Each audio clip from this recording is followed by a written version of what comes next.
Hello everyone. आज मैं आपको एक्सप्लेन करने जा रहा हूँ लैपटॉप के अंदर चार्जिंग सेक्शन किस तरह से काम करता है। जैसा कि आप सबको डायग्राम यहाँ पर सेम आपको स्कीमेटिक में मिलेगा। थोड़ा बहुत डिफरेंट मिलता है, बोर्ड के हिसाब से अलग अलग स्कीमेटिक में डिज़ाइन किया जाता है, लेकिन ऑलमोस्ट इसी तरह से दिखाई देता है आपका। जैसा कि आपको दिखाई दे रहा है, चार्जिंग सेक्शन और विन सेक्शन दोनों का डायग्राम यहाँ पे बना हुआ है। चार्जिंग और विन सेक्शन ये डिसाइड करते हैं कि मदरबोर्ड में 19 वोल्ट की सप्लाई डिस्ट्रीब्यूट करनी है या नहीं करनी है, और चार्जिंग सेक्शन ये डिसाइड करता है बैटरी को कैसे चार्ज करना है और कितना करंट आगे बैटरी में करंट पहुंचाना है। अब बात आती है काम कैसे करता है। किसी भी आईसी को वर्क करने के लिए एक विन चाहिए होता है, एक इनेबल चाहिए होता है, ग्राउंड चाहिए होता है। उसके बाद अपना आउटपुट वाई से अपना आउटपुट निकालना स्टार्ट कर देती है। जैसे कि आपको दिखाई दे रहा है, चार्जिंग आईसी के अंदर यहाँ से विन आ रहा है, यहाँ से एसी इन बन रहा है। एसी इन में आपका वोल्टेज डिवाइडर होता है। वोल्टेज डिवाइडर डिसाइड करता है यहाँ पे सेकंड वाली पिन पे कितनी वोल्टेज होगी। अगर ये दोनों सही हैं तो ये एसी ओके निकल के आयो को कंफर्म करता है कहाँ चार्जिंग आईसी में जो चार्जिंग आईसी सही से काम कर रही है, उसका पार्सली मतलब कह सकते हैं आप कुछ हिस्सा उसका सही से काम कर रहा है। उसके बाद यहाँ से एसी ड्राइव निकलेगा और पहले इन दो मॉसफेट को ट्रिगर करेगा, तो ये सप्लाई यहाँ की सप्लाई यहाँ पे रजिस्टर पे इसको पार कर जाएगी। यहाँ पे इसका नाम होगा पावर एसआरसी आगे, और पावर एसआरसी आपके जितने भी पीडब्ल्यूएम होते हैं उनके अपर मॉसफेट पे आती है।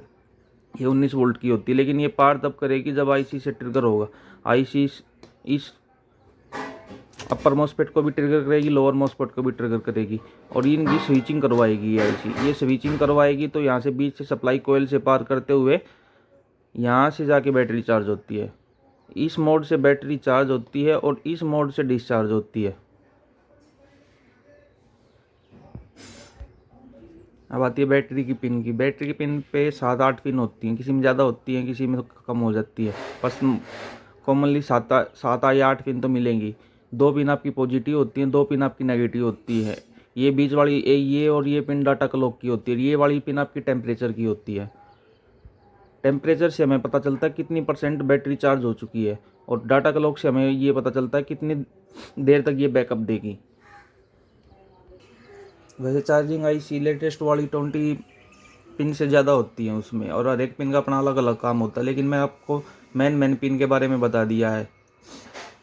विन होता है, एसी इन होता है, एसी ओके होता है, आपका एसडी एसडीएल होता है, एसी ड्राइव निकलता है यहाँ से, एक एलडीओ और निकलता है। एलडीओ या तो उसका नाम एलडीओ होगा या वीरेज होगा, ऐसा कुछ करके नाम होगा, जो 6 वोल्ट का एलडीओ होता है, और ये फिर आपका लोअर गेट अपर गेट को ड्राइव करने के लिए निकलता है। ये इस तरह से, और यहाँ पे ये 2 सेंस करते हैं, करंट सेंस करते हैं यहाँ पे इसको बोलते हैं एसीपी, एसी इन, इस तरह से नाम होते हैं इनके। मेन पिन मैंने आपको बता दी। वैसे इस पर 20+ पिन होती है जिसका अलग अलग काम होता है। ज़्यादा डीप में जाएंगे तो हमें इस क्लास को कंप्लीट करने में 1 आवर से भी ज़्यादा लग जाएगा, तो इसलिए मैंने आपको मेन पिन का काम बता दिया है यहाँ पे किस तरह से काम करता है। और चार्जिंग सेक्शन प्रॉपर होगा तभी बैटरी चार्ज होगी।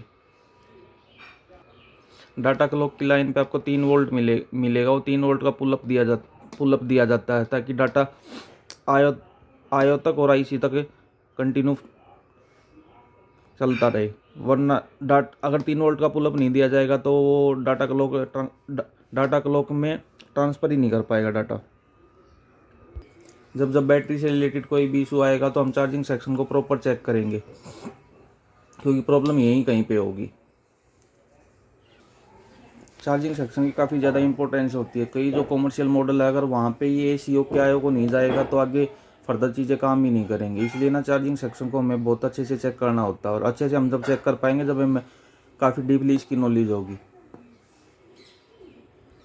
बैटरी से रिलेटेड मोस्टली इशू इसी सेक्शन से आते हैं, जब बैटरी चार्ज नहीं होती या बैकअप नहीं देती या बैटरी मोड से ऑन नहीं होता। मोस्टली इससे आते हैं। अडेप्टर से, कई बार अडेप्टर से भी आते हैं, और कई बार आपका आयो से भी आते हैं। तो इसलिए ना हमें proper step by step diagnose करना होता है और फाइंड आउट करना पड़ता है कि एग्जैक्ट फॉल्ट कहाँ पे है। अगर आपको वीडियो सही लगती है तो मेरे चैनल को सब्सक्राइब करिए, लाइक करिए।